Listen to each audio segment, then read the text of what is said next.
Bonjour à tous et bienvenue dans ce nouvel épisode du podcast Dragonfly IA. Je suis Hayat, votre présentatrice, et je suis accompagnée comme toujours de nos experts. Bonjour Hayat, bonjour à tous nos auditeurs. Bonjour tout le monde, ravi d'être là pour ce nouvel épisode. Bonjour à tous, j'ai plein d'actualités passionnantes à partager aujourd'hui.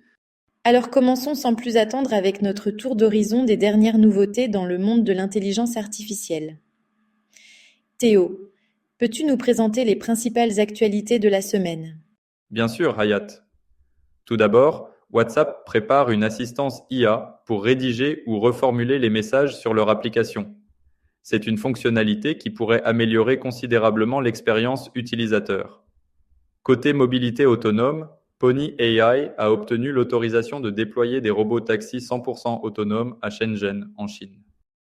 C'est intéressant de noter l'accélération de la R&D chinoise ces derniers jours, à la fois sur les LLM et la robotique. Le centre de gravité est vraiment en train de se déplacer vers la Chine de manière assez importante. Effectivement, Camille, on voit désormais des séries de milliers de robots humanoïdes qui sortent des usines chinoises. Certes, pour le moment, ils dansent et servent dans les bars, mais l'évolution est impressionnante. En Europe, c'est bien différent. On a notre champion français, mais très peu d'acteurs majeurs à l'échelle du continent. Autre actualité importante, Elon Musk a vendu X, anciennement Twitter, à XAI, sa propre entreprise d'intelligence artificielle.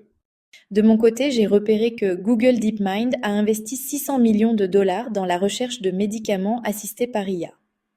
C'est un secteur où l'IA peut vraiment faire une différence.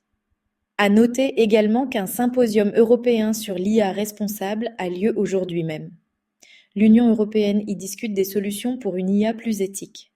Une autre nouvelle qui mérite notre attention, OpenAI a annoncé son intention de mettre un de leurs modèles en open source prochainement. C'est un changement d'approche important qui pourrait permettre de faire tourner un modèle OpenAI sur nos propres infrastructures. Parlons maintenant d'Apple qui vient de déployer Apple Intelligence en Europe sur toutes ses nouvelles mises à jour, iOS, macOS et autres. Si vous n'avez pas encore fait vos mises à jour Apple, c'est le moment de s'y mettre pour découvrir ces fonctionnalités. J'ai justement commencé à tester ces nouvelles fonctionnalités sur mon MacBook. L'une des plus intéressantes est la génération d'images de fond d'écran. Tu peux simplement décrire l'image que tu veux voir, par exemple des chatons dans une corbeille, et l'IA te génère une image correspondante pour ton fond d'écran. C'est un usage simple mais efficace de l'IA générative, intégrée directement dans le système d'exploitation. Le concept est similaire à DALL ou Midjourney, mais directement accessible dans les paramètres du système. Ce qui est remarquable, c'est l'intégration fluide de ces fonctionnalités d'IA dans l'expérience utilisateur. Siri a également été améliorée, ainsi que les applications de messagerie et de notes. Une autre nouveauté qui a fait sensation cette semaine. OpenAI a déployé une fonctionnalité permettant de générer des images dans le style des studios Ghibli directement dans les discussions. J'ai d'ailleurs fait quelques tests amusants. Pour ceux qui ne connaîtraient pas, Ghibli est un studio d'animation japonaise créé par Hayao Miyazaki, connu pour des films comme Le Château dans le ciel, Princesse Mononoke ou Le voyage de Chihiro.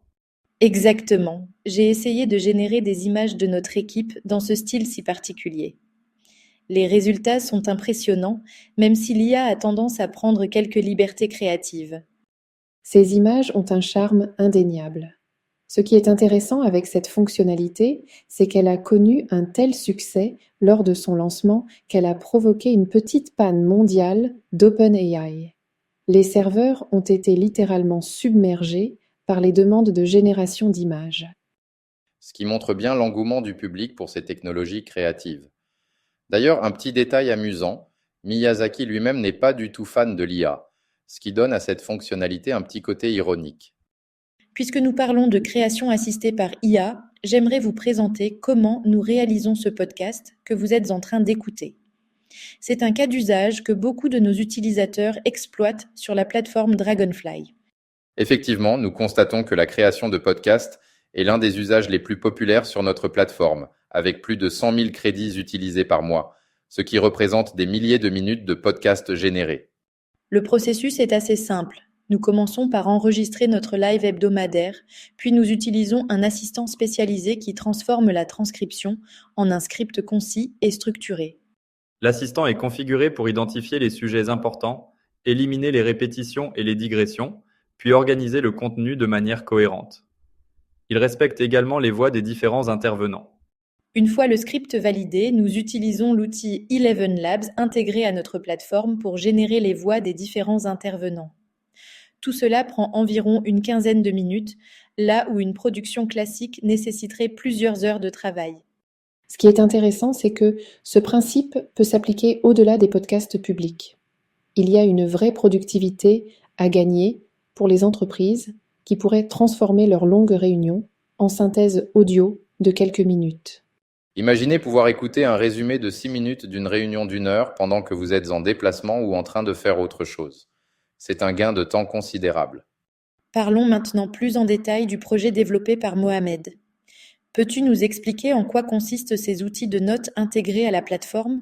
Effectivement, Mohamed a créé un système simple mais particulièrement efficace qui permet aux utilisateurs de mémoriser des informations importantes pendant leur conversation avec les assistants IA. Concrètement, il s'agit de 3 fonctionnalités principales. Ajouter des notes pour un usage futur, récupérer ces notes ultérieurement et bien sûr pouvoir les effacer quand elles ne sont plus nécessaires. Et l'intérêt majeur, c'est que ces notes persistent au-delà de la conversation en cours. Par exemple, si vous êtes en train de déboguer une application et que vous identifiez plusieurs bugs, vous pouvez les noter et y accéder plus tard, même dans une autre conversation. Actuellement, ces notes sont stockées dans le navigateur, c'est bien ça ?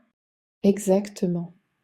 Pour le moment, elles sont dans le local storage du navigateur, mais ce qui est intéressant, c'est que ce concept ressemble à une sorte de composant Redux, mais appliqué à la sémantique de la conversation. Ce que suggère Camille, c'est que nous pourrions remplacer le stockage local par un stockage en base de données, ce qu'on appelle le contexte dans notre application. Cela rendrait le système encore plus robuste et universel.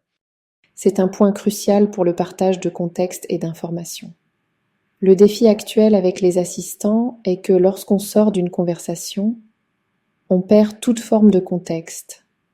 Avec ce système, on pourrait créer un comportement plus universel où l'assistant mémoriserait automatiquement les informations importantes. On pourrait même imaginer que l'assistant détecte de lui-même, après avoir répondu à une question, s'il y a des éléments qui mériteraient d'être stockés en mémoire pour un usage futur. C'est exactement ce genre d'amélioration qui rendent la plateforme plus intuitive et efficace pour nos utilisateurs. Merci pour ces précisions sur ce développement prometteur. Franck, peux-tu nous parler des projets en cours chez Dragonfly, notamment concernant le portail ? Nous avons lancé un projet ambitieux de redéveloppement de notre portail pour le rendre totalement IA-friendly.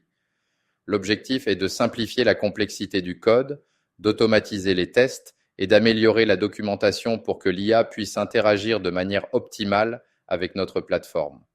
Ce projet s'inscrit dans une démarche plus large où nous travaillons avec Cloud Temple sur ce qu'on appelle l'usine 4.0. L'idée est que de bout en bout, du développement jusqu'à l'exploitation de la plateforme, tout soit assuré par des assistants IA.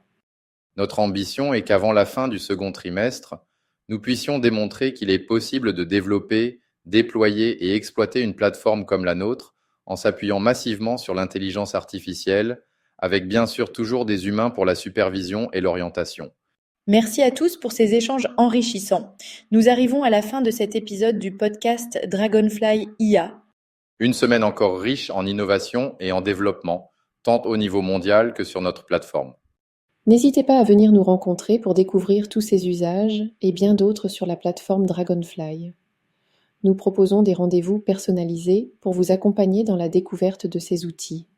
Et n'oubliez pas de vous abonner pour ne manquer aucun de nos prochains épisodes où nous continuerons à explorer les dernières avancées en matière d'intelligence artificielle. Merci à tous pour votre écoute et à la semaine prochaine pour un nouveau tour d'horizon de l'actualité IA avec l'équipe Dragonfly.